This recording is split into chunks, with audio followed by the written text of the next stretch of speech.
Tough act to follow.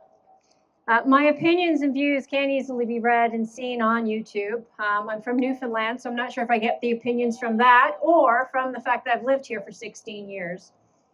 Again, my name is Nadine. In 2019, I did run for federal politics. I ran for the People's Party of Canada.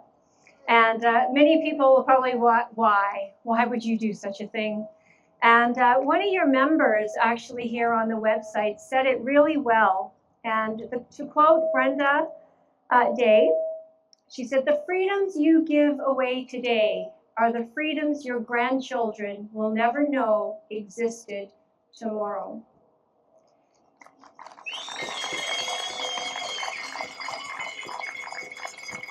The loss of those very freedoms for my daughter and for your children, our grandchildren, that was not acceptable to me then.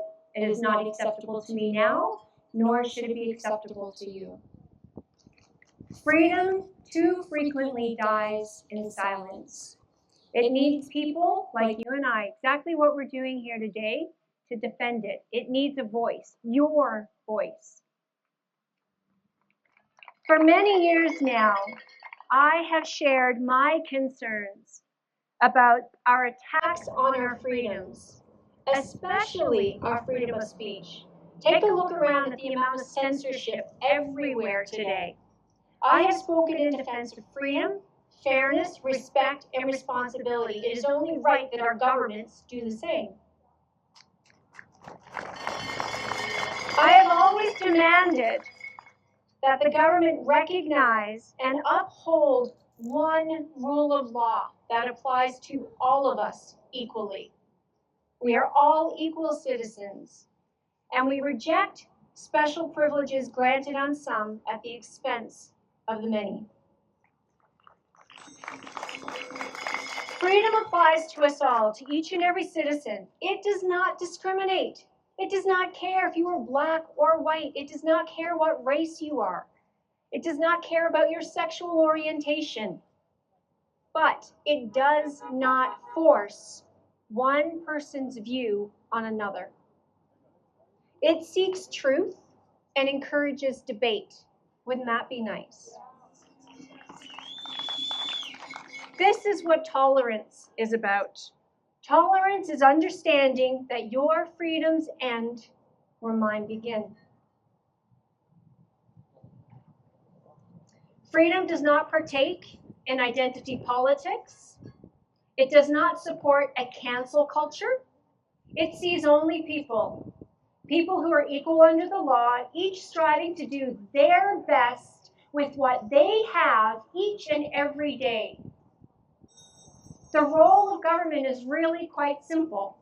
It has one purpose and one purpose only: to protect the most basic foundation of our society, and that is your individual rights.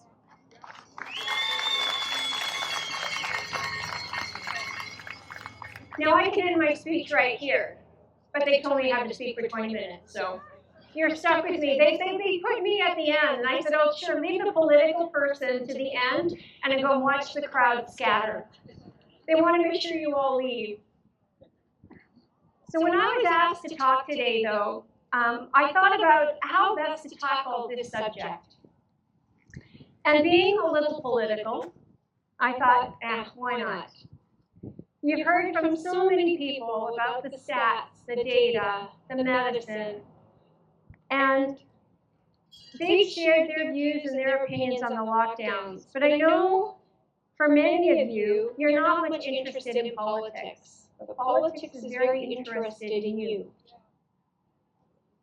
I like, too, to focus on the causes, not only the symptoms. And I thought I would share a little bit of a political viewpoint. And in my opinion, the real crisis we experience today is not one of health. That may be their excuse. The real crisis is actually in government. The real crisis is a lack of leadership.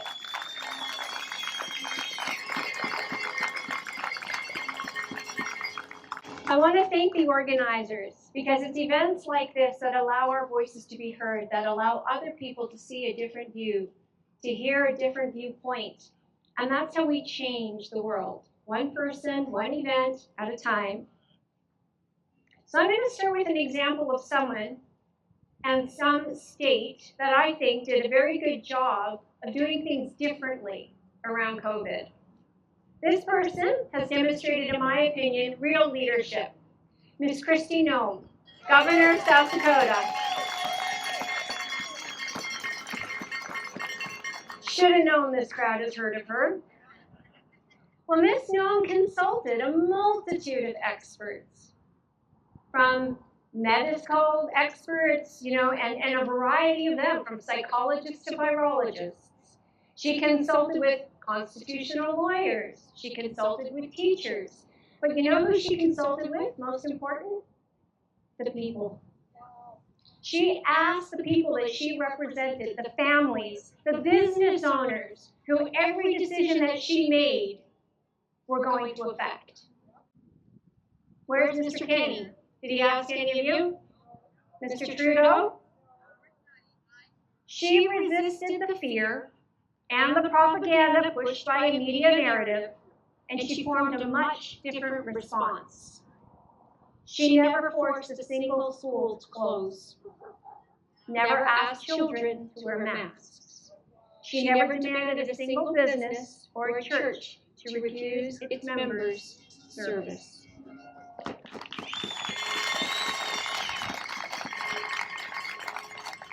She never arrogantly, government's not arrogant, is it? Not at all. Or wrongly determined what was or who was more essential than another. When she was asked why, her answer came very easy. She said, it's not the role of government. She openly shared information, she communicated, and she coordinated mitigation efforts to protect those who were most vulnerable without negatively impacting those who were least affected. Isn't this the role of all governments? She did all of this without mask mandates or lockdowns. She did all of this while allowing her state citizens to make their own choice. They were free to choose what was their acceptable level of risk that they were willing to take without ravaging an entire economy. The key here is she trusted. Let me repeat that. She trusted her people to make the right decisions for themselves, their families, their businesses, as per their circumstances.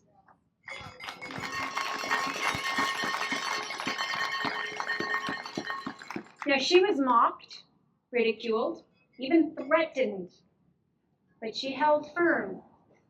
Is this not leadership? Doing that which is right because you know it to be right, not because it's popular. In fact, when she started this, she was the only one. She stood alone. And she did it because she knew it was the right thing to do. She knew that government, let me stress this, government does not have the authority to tell you how to live your life. It does not have the authority to tell you what business is essential and what is not.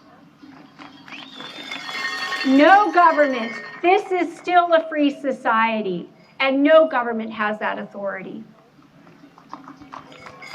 Now, you might wonder, what were the results of the lockdown? So no mandates for masks, no lockdowns. She trusted the people. They've weathered the crisis very well. In fact, when you consider the total cost, we've had some people today talk about the total cost, not just the number of cases. South Dakota arguably has actually outperformed and done much better than most states that were the most restrained. No more reported deaths, no more reported cases, and they currently are enjoying a very robust economy. So what did Governor Noem do differently? Well, to start with, she did not tell the people what they were going to do. She gave them information, made recommendations, provided advice and guidance. She shared balanced, objective information. She didn't accept just a media narrative. She combated the fear and the propaganda, and she trusted her citizens to do what was right for them. Governor Noem trusted the people to make competent and capable decisions. She knew they were capable of assessing the risk for themselves, and they would make decisions that were right for them and their families. It is not government's responsibility to tell you what to do. She outright rejected what every other government has done, and that is prescribe a one-size-fits-all approach. Imagine if Justin Trudeau or Jason Kenney had taken a similar approach. Would have been a much less painful year.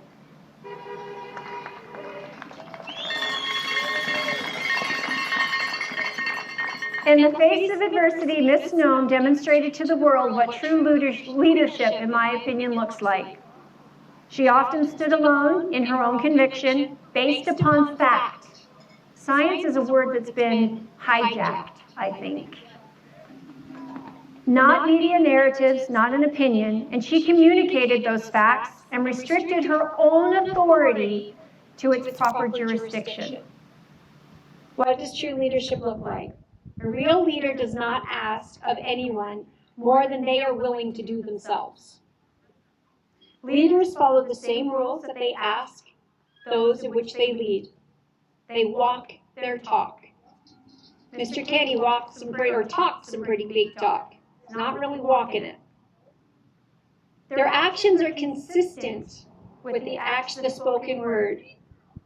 Leaders seek justice, and I want to talk here for a moment about justice, because I want to point out there's a difference between what is legal and what is just. Those two words do not mean the same thing.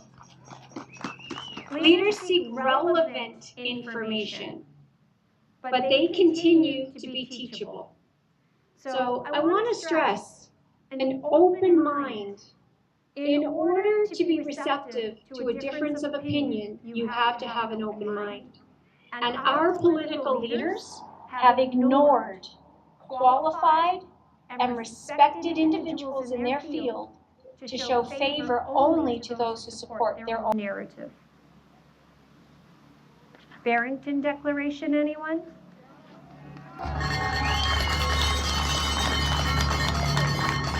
Now, how many of you voted for Ms. Dina Henshaw? No hands? Leaders seek to solve problems. Governments usually create problems. It appears that Ms. Noem recognized what the problem actually we're facing is today, and she simply refused to become that problem. So as I stated earlier, the true problem we find ourselves today is actually not COVID-19. This is a battle, and it is a battle for our freedom. We find ourselves confronted with a corrupt and very unjust system of government, one that refuses to uphold the law. I can't help but read, "I am Canadian." My goodness, if our government officials would only take the time to read it. The government refuses not only to uphold the law, but it grants special privileges to some at the expense of the many. It censors, it silences the critical thinkers and dissenting viewpoints. It no longer respects our individual rights and freedoms. Yet it is these very rights and freedoms that separate us from every other despotic government in the world, and there are many. These inalienable rights are enshrined in our legal and our political systems. And they are put there not only to protect you and I now in this moment, but they are there so that the generations to come will know freedom and peace.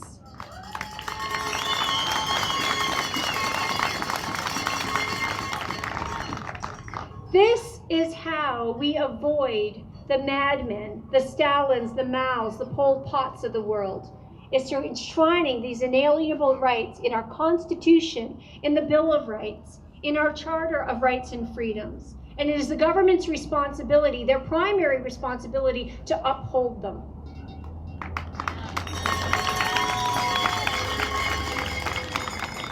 Leaders seek and speak the truth. Without the freedom of our own conscience, without the freedom of expression, to speak, to debate ideas and thoughts, finding the truth, coming to truth, is next to impossible.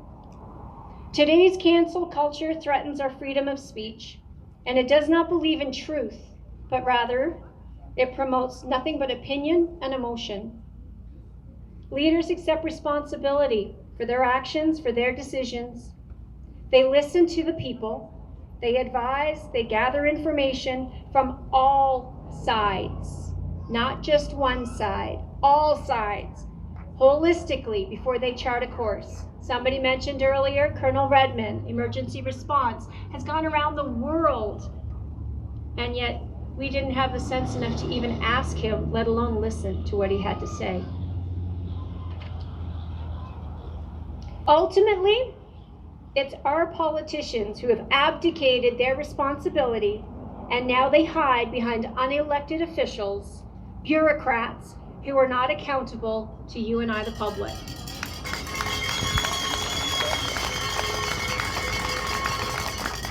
Alberta, Canada, the world has paid a significantly higher price than was necessary, not because of a virus, but because of the overreach and the arrogance of government officials. The cure is not supposed to be more expensive and cause more damage than the disease. The leader of any country cannot myopically assess one and only one aspects of their responsibilities. They must assess all of them equally, and they must assess them from the perspective of the economy as a whole and from the individual rights and freedoms. They must never act in such a way that infringes upon not only the physical needs, but the social, mental, emotional, and spiritual needs of the people that they are actually supposed to serve.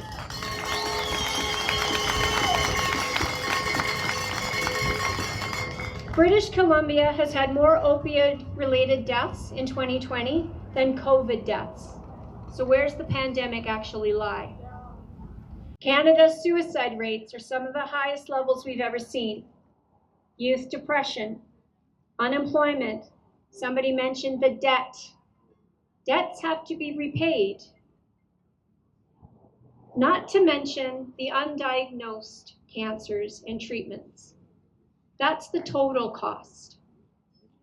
If South Dakota is an example of anything, it is proof that lockdowns are unnecessary.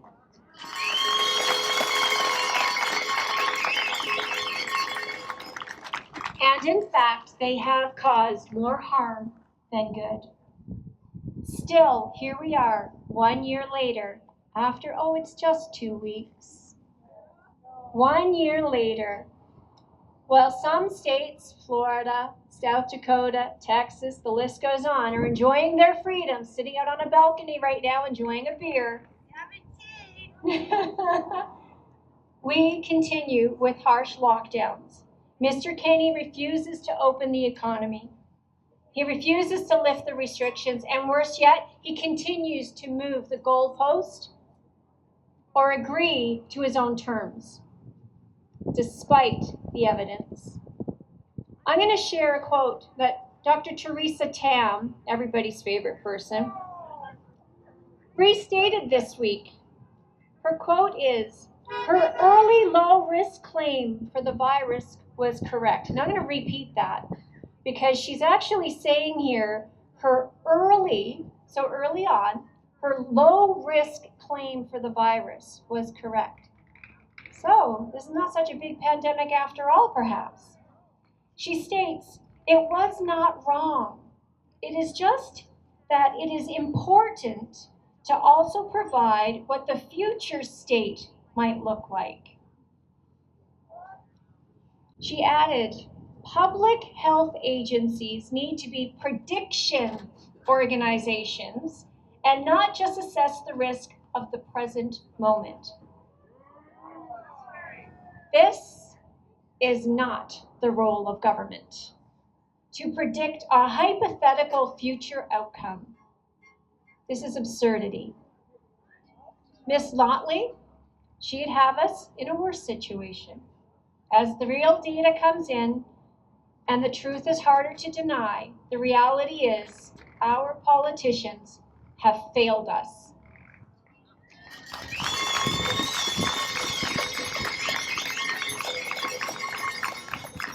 They have abdicated their responsibility to unelected bureaucrats who apparently predict the future, making their best guesses about future outcomes that never come to light.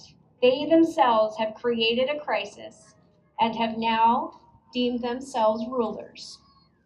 They have failed to uphold the most basic tenet of a free society, the right of the individual.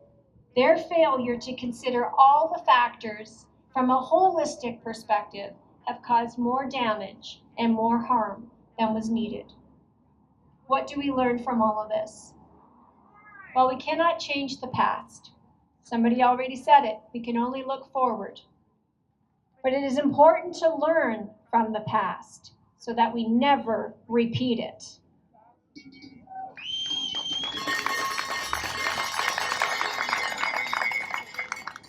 So here's the catch. They claim the crisis of COVID-19, but in reality, it does not end here. This is a battle for our freedom, your freedom, my freedom, our children's freedom. And governments have now set a precedent. They know what we're willing to accept, what we're not willing to accept, how long they can get away with this. They have perfected their system of fear-mongering and propaganda campaigns, and they will use this again in the future. There will be the next crisis. Oh, there always is, for government will never let a good crisis go to waste. Government, just like every corporation, it seeks to grow. It seeks to gain more control and more power. We must stop the intrusion of government in our personal lives.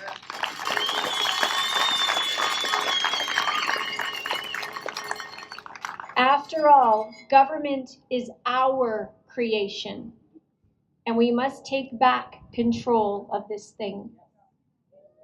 We must hold our elected officials to a much, much higher standard. We have to hold them to account for their actions, for their decisions, and for the harm that those decisions, those actions may cause. Government was created by man, please don't take offense, ladies, to protect our liberties, our freedoms, our rights. It does not have the authority to override these rights for any reason, at any time, and during any event.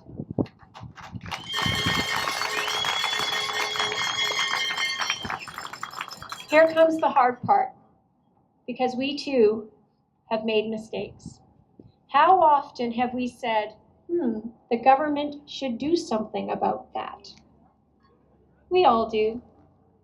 It's okay. Many times we make demands of our government that we ourselves should accept responsibility and not abdicate to others. You see, government has the power it has today because we've given it to them. But it's time to take it back.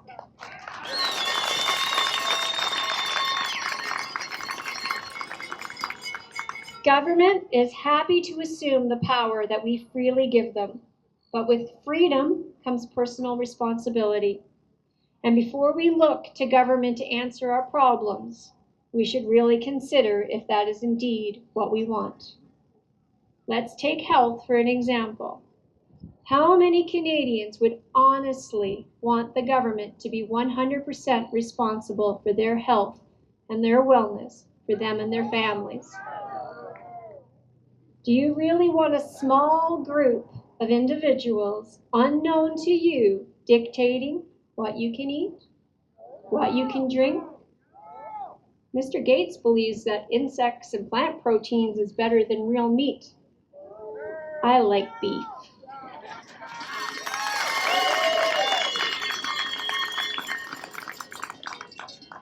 Still okay? Here's a good one. How about a prohibition on alcohol? That'll go over well. Lost most of you right there.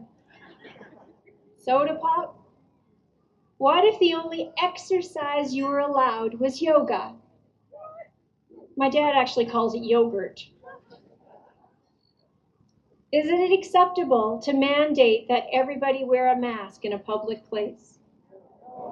Is it acceptable now that vaccines of every kind are now mandatory? The list is endless. The truth is, either we are free or we are not. I'm going to repeat that because that's important. There's no middle ground. We are either free or we are not. Now, there are only two types of government. The first type promotes and protects freedom, equality under the law. Now, do you need a special privilege? Do you need a special privilege? Do you need a special privilege if everybody is equal under the law? No, you don't, because we all have the same opportunities. And then there are those governments that do just that. They grant you a special privilege, but that privilege comes at the expense of a friend, a neighbor, a colleague. It comes always at the expense of others. One leads to prosperity, the other to tyranny. Every act of government is an act of force, and we need to remember that. Every dollar a government gives is a dollar it had to take. Every special privilege it has granted, it has had to take or infringe upon somebody else's.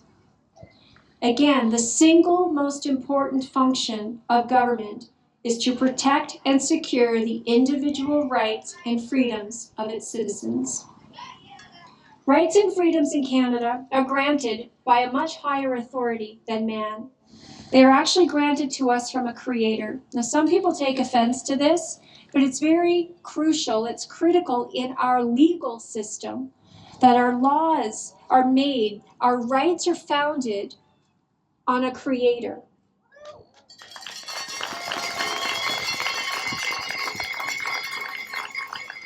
These rights are enshrined in our Bill of Rights, our Charter of Rights and Freedoms, the Constitution. But why is this so important? Because if our rights are granted by men and women, then they can take them away. It's not a right, it's a privilege.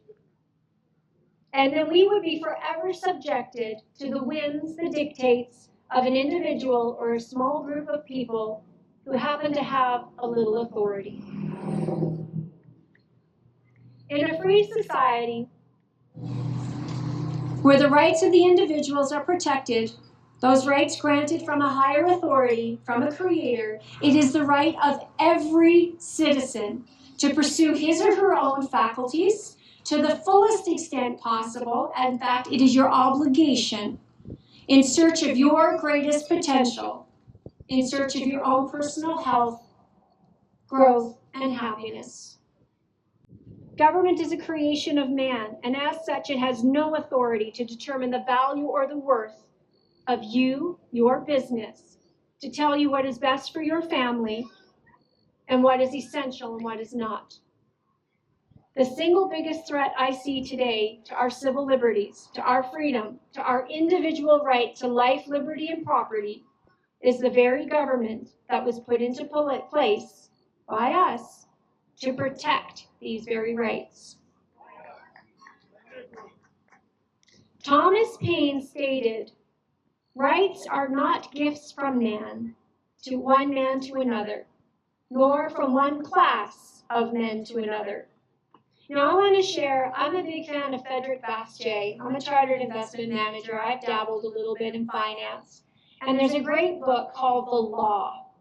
Ingrain that in your head. It's called The Law. It's available in the public domain. You can go search it, read it. It's 80 pages, take you about an hour. It talks about the proper function of government. And Frederick Bastiat states, "Life, liberty, and property do not exist because men have made laws. On the contrary, it was the fact that life, liberty, and property existed beforehand that caused man to make laws in the first place. Government is meant to be protection of those rights, those liberties.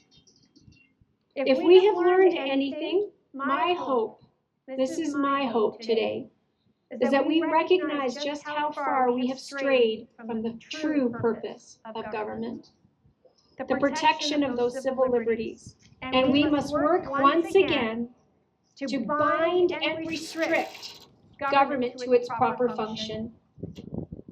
Now, I believe this starts with changing how we vote. We have an election coming up. We need to elect leaders, individuals, not parties, that will defend the basic tenets of our free society.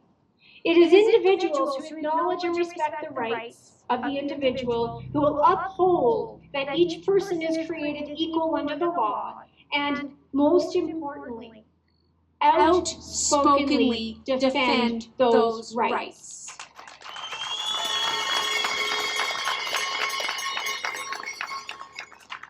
If we want change, then we ourselves must be willing to change. We must be the agents of that change. If we want honesty, transparency, and authenticity in our government, then we have to elect people, not parties, people who are honest, transparent, and authentic.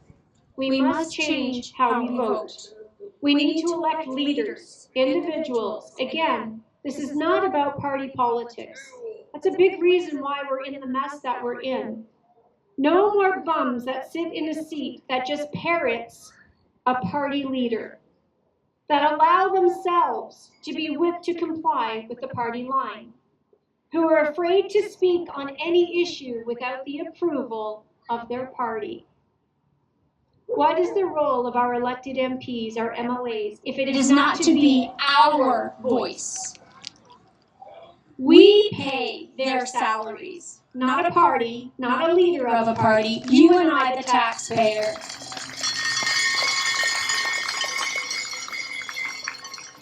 And look around, where are our MPs? Where are our MLAs? Where are our local officials today? All but a few sit in silence.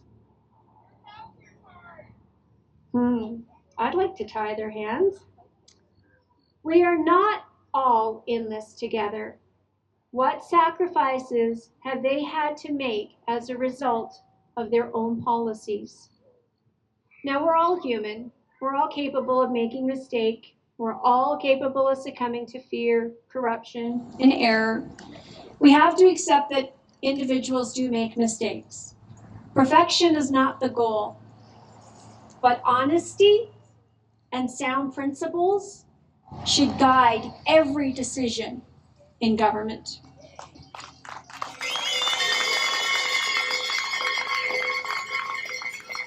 Today we are faced, I promise I'm coming to the end. Today we are faced with many challenges. Our conservative values are under attack.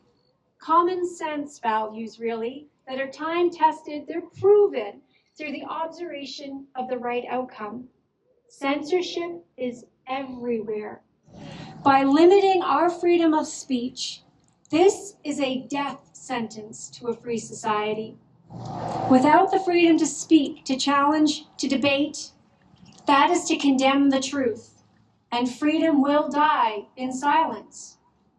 But there is hope. As we look around, look to your left, look to your right, look at the people here today. More and more people are waking up. Thanks to people like you. It is the little things that each of you do every day that changes the world. One thought, one idea, one person at a time. It is amazing to me what a small group of individuals can accomplish when they are determined, when we stand together with conviction and a purpose. We each have an obligation to defend freedom. We will not be silenced because of fear a fine, objection, threat, or force. The truth demands much more of us. It is our responsibility to share the knowledge that we have, the knowledge that we learn, with friends, family, with colleagues, really with anyone who is willing to listen. This is not the time to be shy. Change comes when we act as the agents of that change. We must look forward, not backward. We must speak up for what we want. Never settle for the lesser of two evils. If we do not tell people what we want, if you do not ask, you will not get. So, we must change the way we vote, not only with our ballot, but with our wallet. Somebody said it earlier, support those who support us. Find those local businesses that you can walk into and support them.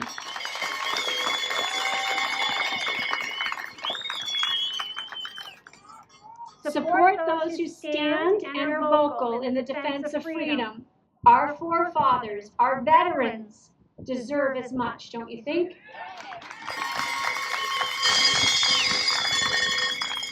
We must encourage people to think critically about things. They must encourage them to see what's actually happening around them, but do so with compassion, with kindness.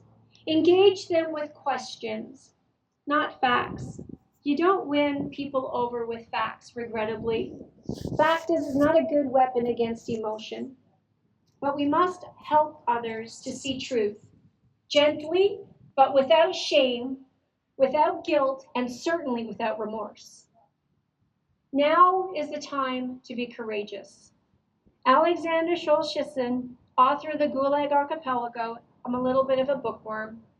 His expose on the truth about communist Russia and the much harm caused by socialist regimes said this: the simple step of a courageous individual is not to partake in the lie. I'm going to repeat that. The simple step of a courageous person is not to take part in the lie.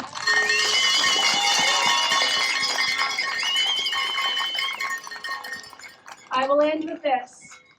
Courage is contagious, and I promise you, your courage will inspire others to be courageous also.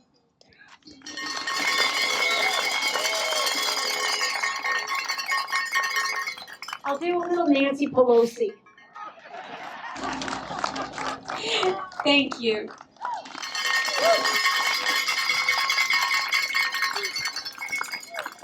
Thank you very much. That was